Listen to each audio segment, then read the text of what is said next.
Es muy posible que tanto la primera lectura como este Evangelio de San Mateo son de los evangelios y de las lecturas que no nos gustan y que no nos dicen ni fu ni fa.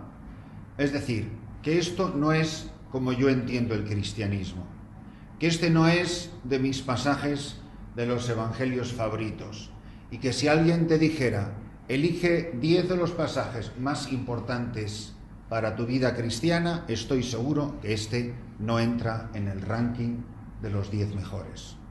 Esto que me estén...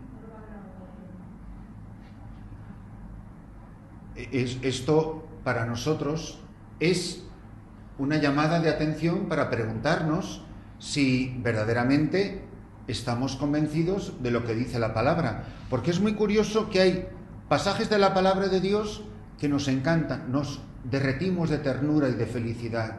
Hay pasajes de la palabra de Dios que nos dejan así como que ni chicha ni limonada, que nos dejan bastante indiferentes, que no es como la caricatura o la imagen que tenemos del Jesús que a nosotros nos gusta, que es el que me da el abracito y me pasa la mano por la cabeza y te dice, no te preocupes, hijo, que no pasa nada, si ya sabemos que eres un pequeño desastre, pero nada, pon un poco de ánimo y ya verás cómo juntos llegamos al cielo. No. Dice, no creáis que he venido a abolir la ley y los profetas, no he venido a abolir, sino a dar plenitud. En verdad os digo que antes pasarán el cielo y la tierra que dejen de cumplirse hasta la última letra o tilde de la ley. Dice Moisés, ahora Israel, escucha los mandatos y decretos que yo os enseño, para que cumpliéndolos viváis y entréis a tomar posesión de la tierra. En la ley, en el cumplimiento de la ley, está mi salvación. Así que nos vendría bien preguntarnos cuál es nuestra actitud frente a la ley de Dios y cuál es nuestra actitud frente a la ley de la Iglesia. Y si os paráis a pensar, bueno, a Dios le tenemos un poco más de respeto y a Jesús también, pero cuando es lo de la Iglesia lo miramos con una sospecha, con un desdén, con una indiferencia, nos sentimos revestidos de una autoridad crítica para decir si nos gusta o no nos gusta, o eso no es importante, eso sí es importante, pero ¿qué sabrás tú, que eres un pedazo de analfabeto religioso, lo que es importante y lo que no es importante? Y si hay que cumplirlo o no hay que cumplirlo. Por eso, esto es una llamada y una sacudida. Porque si yo no cumplo la ley, no me voy a salvar. Y por cierto, cuando escucháis las palabras de Jesús, continuamente nos está dando leyes. Como no le ponemos la palabra ley, sino le ponemos la palabra consejo, mandato, pero vamos a ver, cuando Jesús dice, os doy un mandato nuevo, pues una ley, ¿no? Te mando una cosa, que si no la cumples no te salvas. Entonces nosotros hemos hecho una especie de reinterpretación del cristianismo, que por supuesto se acomoda a nuestros gustos, a nuestras maneras. Pues al que es más contemplativo le gustan más los pasajes que tienen que ver con de irse a un lugar solitario y María sentada a los pies de Jesús escuchando a Jesús. Los que son más de remangarse las mangas de la camisa y de trabajar, pues tuve hambre y me disteis de comer y dadles de vosotros de comer, y en fin, la actividad. Y todos cogemos la tijera, recortamos el Evangelio a nuestra imagen y semejanza, y el Evangelio dice lo que a mí me gusta. Y lo que a mí no me gusta, bueno, pues si hoy toca este Evangelio, ¿qué le vamos a hacer? A lo mejor mañana toca uno de los bonitos. ¿Por qué este Evangelio no es bonito? ¿Por qué los mandatos de Moisés no son bonitos? Lo que está diciéndole Moisés al pueblo es, cumple estos mandatos y entrarás en la vida. Cumple estos mandatos y entrarás en la vida eterna. Cumple estos mandatos y además te darás cuenta que lo que te ha prometido se te va a conceder. No hagas esto, haz tal cosa. ¿Pero qué son esos si no son mandatos? ¿Por qué me molesta tanto que me manden? ¿Por qué no me gustan los mandatos de Dios? ¿Por qué no me gustan los mandatos de la Iglesia? Pues muy sencillo, porque soy un soberbio, porque soy un maleducado porque soy un narcisista que me tengo a mí mismo en el centro de mi vida y yo soy el criterio supremo y absoluto del bien y del mal, y además, y peor de todo, porque soy un inmaduro. Y se puede tener un niño inmaduro y se puede tener a un obispo, papa, cardenal o cura inmaduro, y se pueden tener unos padres de familia inmaduros. O sea, unos padres de familia que han abdicado de su autoridad simplemente por la pretensión de ganarse el aplauso de sus hijos son unos inmaduros y unos irresponsables. Un sacerdote que abdica de su autoridad, muchas veces, es que el padre es muy mandón. No, ejerce la misión que se le ha confiado, que es la de mandar. ¿Y qué? A él no le mandan, porque a mí me están mandando continuamente. Me mandan mis superiores, me manda el obispo, me mandan las personas que tienen autoridad sobre mí. Líbreme Dios de ejercer autoridad si no estoy dispuesto a ejercer obediencia.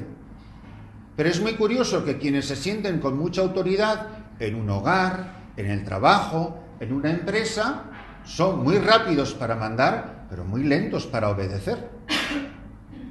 Tengo capacidad para ejercer autoridad en nombre de Jesucristo, en nombre de Dios, en la medida en que soy obediente a sus mandatos.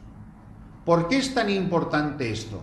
Pues en definitiva porque el mandato de Dios y los mandatos de la Iglesia reflejan la voluntad de Dios, el amor que Dios nos tiene y el camino que lleva a la salvación. La segunda actitud que tenemos es una actitud de refunfuño, que es crítico, lo voy a hacer, pero a mí que me lo expliquen bien. Es la persona que siempre sospecha de Dios. ¿Cómo va a ser esto? Pues no me lo creo. A ver, explícamelo otra vez. Pues para mí no tiene lógica. ¿Y por qué tiene que tener lógica? ¿Por qué todo tiene que caber dentro de tu cabecita, que es diminuta? Y tienes media neurona dando la vuelta por ahí y no tienes formación ninguna. Pero nos sentimos con esta actitud soberbia de, bueno, voy a obedecer, pero todo tiene que pasar por el filtro de mi razón crítica. Y si me convence bien, luego tenemos la actitud de la obediencia o desobediencia caprichosa. Lo dice no sé quién, que me cae mal, automáticamente no lo hago, lo critico. Lo dice no sé quién, que me parece que es la bomba, y de repente lo hago. Oye, pero ¿y qué más da quien lo diga? ¿O es verdad o es mentira? Pero hay personas que digan lo que digan, nos lo tragamos todo, así venga lo que venga, con una boca abierta como una ballena, y a otras con los labios cerrados que lo filtramos hasta el suspiro. Es que, y por eso muchas veces usamos criterios de autoridad. Estamos en el... Pues mira, te advierto que la Madre Teresa dice que, ¿y qué? Si la Madre Teresa no es Dios, pero usamos un criterio de autoridad para reforzar nuestra postura. Y como para encontrar opiniones encontradas, todos conocemos a algún santo, sí, pero también dice San fulano de tal que patatín y patatán. Si de esta Cuaresma surge una conversión del corazón a la obediencia y a la ley, creedme que hemos dado un paso que da muy poca gente en la Iglesia. Que mi actitud, que mi disposición habitual sea la de la docilidad y la obediencia. Hacer lo que me mandan y ya está. Sin 24 interrogantes y sin presentar 20 enmiendas a la ley. Y así es como la Iglesia camina. Esta es la disposición de los santos. Esta es la disposición de la Virgen. Pero vamos a ver, la Virgen no se pasa la vida recibiendo órdenes. Porque manda poco, la Virgen María en el Evangelio. En la Anunciación le dice lo que tiene que hacer y ella aceptar. Al pie de la cruz le dicen lo que tiene que hacer y ella aceptar, que es recibir a Juan como su hijo. Es que, si es que no hay es que. Uno empieza a entender el misterio de la obediencia de Cristo cuando desaparecen los esques. ¿Ustedes habéis visto alguna vez en los evangelios a Jesús pidiendo opinión? No, es que hasta que no damos nuestras 10 opiniones, ya veremos. Hay algo que Dios quiere, hay algo que la Iglesia quiere. La Iglesia y Dios se manifiestan a través de las mediaciones que ellos han elegido, sea Jesucristo, mediador del Padre, y sea la Iglesia, sobre todo en su dimensión jerárquica, los que hemos recibido el sacramento del orden, que ejercemos autoridad en la Iglesia. Si santifica es obedecer, no mandar. Es muchísimo más difícil mandar que obedecer. Pues ¿por qué? Porque el que tiene que ejercer autoridad, más le vale estar hablando en nombre de Jesucristo y no en nombre suyo. Piensa muy mucho lo que vas a decir por esa boca cuando ejerzas autoridad, porque estás comprometiendo la autoridad de Dios. Y si un ciego guía a otro ciego, los dos al hoyo. Pero obedecer es la cosa más fácil. Mirad, dicho de otra manera, pensad en vuestra vida cristiana y seguro que en este tiempo de misión, aquí fuera de vuestro contexto, habéis pensado muchas cosas de vuestra vida. Una que es muy posible que no hayáis pensado tanto o suficientemente, y por eso os animo a hacerlo, pues siempre se puede mejorar más, pero seguro que lo habréis pensado bastante poquito, es: si yo creo que yo en esta época de mi vida, aquí en la misión más o menos larga, he ido creciendo en la vida cristiana, creedme que uno de los mejores termómetros de ese crecimiento es la docilidad y la obediencia espontánea. El que con más espontaneidad, no el que se para, se va 3 horas a la capilla, lo reflexiona, sale, he estado pensando. Eso es una pérdida de tiempo y eso es una negociación con Dios, y con Dios no se negocia. El joven rico no le dice a Jesús: ¿cómo? ¿Vender mis bienes? Oye, dame una semana y te doy una respuesta, por lo menos déjame hablar. No, es ahora, ¿te vienes o no te vienes? La obediencia, si es obediencia cristiana, una de sus características es la espontaneidad. Venid conmigo y os haré pescadores de hombres. Lo dejaron todo y le siguieron. Obediencia. ¿Por qué nos parecen tan bonitas las cosas del Evangelio hasta que aparece la palabra obediencia? ¿Por qué nos chirría tanto esa palabra? ¿Por qué la percibimos como una afrenta a nuestra dignidad, a nuestros gustos, a nuestras maneras, a mi personalidad, a mi libertad? ¿Por qué?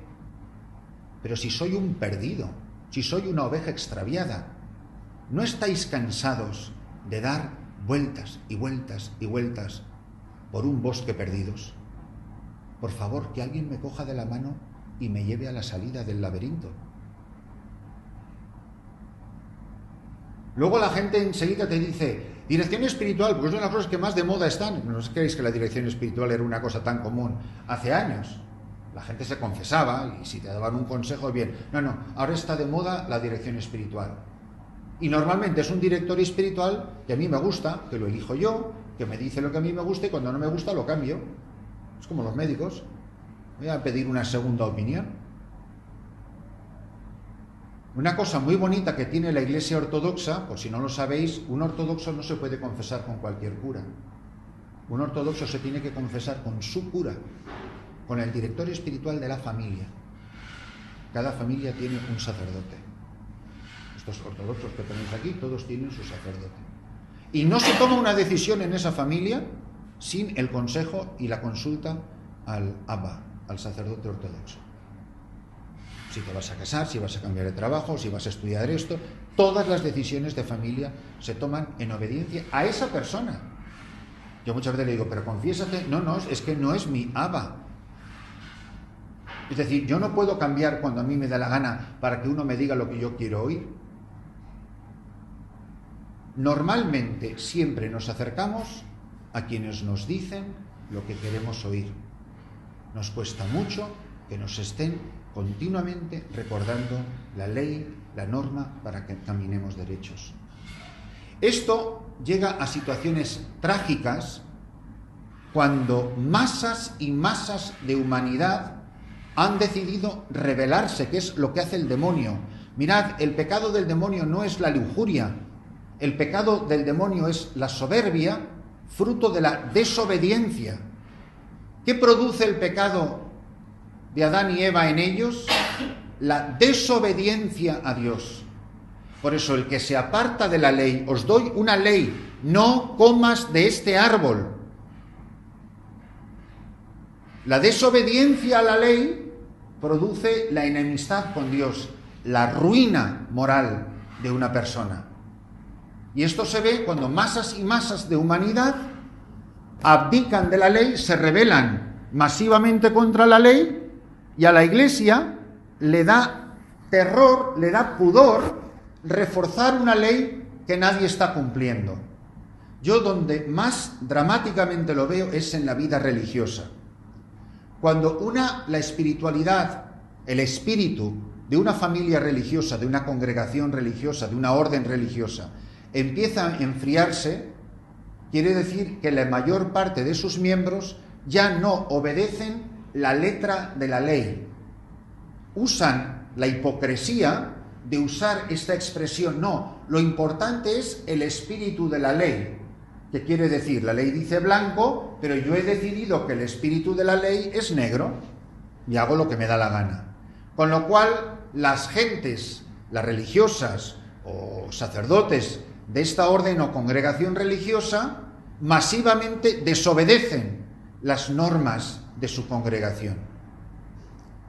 Y cuando es suficientemente grande el número de religiosos o religiosas que desobedecen la ley, ¿sabéis lo que hacen las congregaciones? Cambian las constituciones y se adaptan a la desobediencia. Lamentablemente, la ley sigue a la vida y no la vida a la ley, que debería de ser todo lo contrario. Yo no conozco un solo caso, no digo que no lo haya, pero yo personalmente no lo conozco y he tratado muchísimo con vida religiosa. No conozco una sola congregación en la Santa Madre Iglesia que cuando ha modificado, salvo honrosísimas excepciones, y normalmente en vida de los fundadores, que hayan modificado la ley de su congregación para hacerla más estricta. Cuando tú ves que una congregación celebra un capítulo general y lo que está es mitigando la exigencia de la ley, la congregación tiene mandado hacer 1 hora de adoración al Santísimo todas las tardes, pero hace ya mucho tiempo que eso ya no se hace en la mayoría de las casas. Pasa un capítulo general o 3 capítulos generales y podéis estar seguro que va a poner, a partir de ahora, la adoración al Santísimo todas las tardes es opcional, que viene a ser, haz lo que te dé la gana. ¿Para qué? Para que masas de monjas o de religiosas no se sientan culpables de estar todas masivamente en la desobediencia. Bueno, si os parece que así se puede llevar adelante la Santa Madre Iglesia, aguando y desacreditando y rebajando la exigencia de la ley, hay casos bonitos, sé alguno, muy pocos, pero por ejemplo en el capítulo de 1973-74 de las Misioneras de la Caridad, las hermanas tenían 1 hora de adoración al Santísimo los jueves. Así fue como la Madre Teresa fundó las Misioneras de la Caridad. Y hubo una masiva petición de hermanas en el capítulo de ese año para pedir que la adoración al Santísimo fuese diario. Entonces, ¿qué quiere decir? Que en ese tiempo, en vida de la Madre Teresa, había un tono de fervor, de exigencia, que pedían que la ley fuera cambiada, pero para que fuese más rigurosa, para que fuese más exigente. Por ejemplo, las congregaciones religiosas que se pregunten, comparado con la regla que dejaron los fundadores y la regla que tienen hoy, ¿la vida de ellas es más exigente o menos exigente que lo que dejaron sus fundadores? Luego siempre están hablando, no se les cae de la boca lo de volver a las fuentes, volver al espíritu de los fundadores, sí, pero de ley nada. Todo lo que sea exigente, cero patatero. Vamos a pedirle al Señor que nos ayude a preguntarnos, ¿qué significa la ley en mi vida? ¿Por qué soy tan rebelde? ¿Por qué soy tan inmaduro? ¿Por qué soy tan desobediente? ¿Por qué me cuesta doblegar mi voluntad? ¿Por qué me cuesta obedecer sin preguntar y sin rechistar? ¿Por qué no me fío? En el fondo es una falta de fe, es desconfianza en Dios y en desconfianza en la Iglesia. ¿Y cómo voy a obedecer, por ejemplo, las normas de la Iglesia si ni siquiera las conozco? Si no he hecho el menor esfuerzo en conocer lo que manda la Iglesia sobre diferentes temas que son importantísimos para nuestra vida cristiana. Pues a mí me parece que estos son de los evangelios que no podemos dejar pasar por alto tan impunemente, como que esto a mí no me atrae o no me dice nada o no va conmigo. Claro que va conmigo, si de verdad quiero convertirme.